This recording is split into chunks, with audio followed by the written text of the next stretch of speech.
করতেছে না তো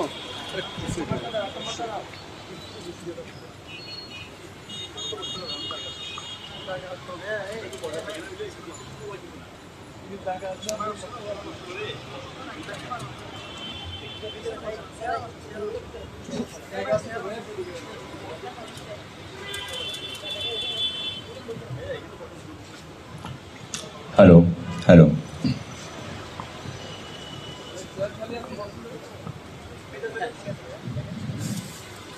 আবৃত্তি করছি কবি লতিফুল ইসলাম শিবলির লেখা ফাদে আবু সালাম।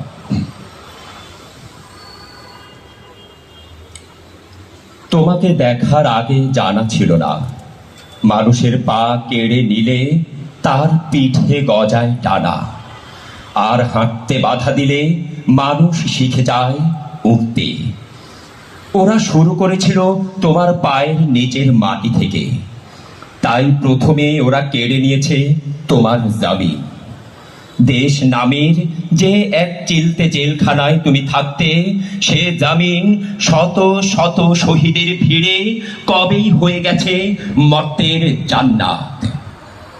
এরপর ওরা কেড়ে নিয়েছে তোমার শৈশব, অথচ তুমি কখনো শিশুই ছিলে না। তুমি ছিলে সেই জান্নাতের সবুজ আবাবি। আব্রাহার হস্তি বাহিনীর উপর কঙ্কর ছুড়ে যেভাবে তছ নছ করে দিয়েছিল, আব্রাহার হস্তি বাহিনীর উপর কঙ্কর ছুড়ে যেভাবে তছ নছ করে দিয়েছিল, আজ তাবৎ পৃথিবী জানে, আজ তাবৎ পৃথিবী জানে তুমি সেই আবাবিল। একই কায়দায় ছুড়ে মারো কঙ্কর আব্রাহাম ব্যাটেল ট্যাঙ্কের দিকে। তোমাকে তো ছেড়ে দেয়া যায় না। এরপর ওরা কেড়ে নিল তোমার তারুণ্য। তোমাকে জেলে পুরে ওরা ভেবেছিল শুকনো পাতার নিচে লুকিয়ে রাখবে আগুন। আটলান্টিকের এপার ওপার হয়ে সে আগুন ছড়িয়ে পড়েছে 7টি সাগর মহাসাগরের কূলে উপকূলে।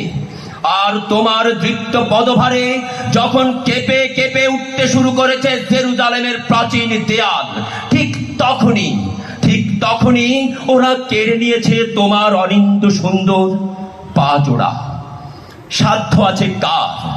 কিভাবে থামাবে ওরা তোমার 4 চাকার হুইল চেয়ার?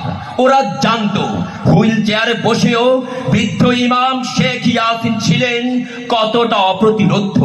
সেই বৃদ্ধকে হত্যা করতে যারা হেলিকপ্টার গানশিপ থেকে মিসাইল ছুটতে পারে, তারা তোমার এই উদ্যত যৌবনের কাছে কেমন অসহায় কাপুরুষ।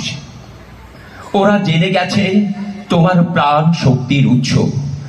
ওরা জেনে গেছে এই ফিলিস্তিনের মাটিতেই ডেভিডের ছোড়া ঢিলের আঘাতে কিভাবে পরাজিত হয়েছে জালিম গলিয়াত। হে ফাদে আবু সালাম, হে পাথর ছোড়া আবাবি, তাই আজ ওরা কেড়ে নিল তোমার জীবন। আহা, জান্নাতের সবুজ পাখি তোমাকে দেখার আগে জানা ছিল না, তোমাকে দেখার আগে জানা ছিল না পাহীন মানুষের পিঠে গজায় এমন উড়াল ডানা।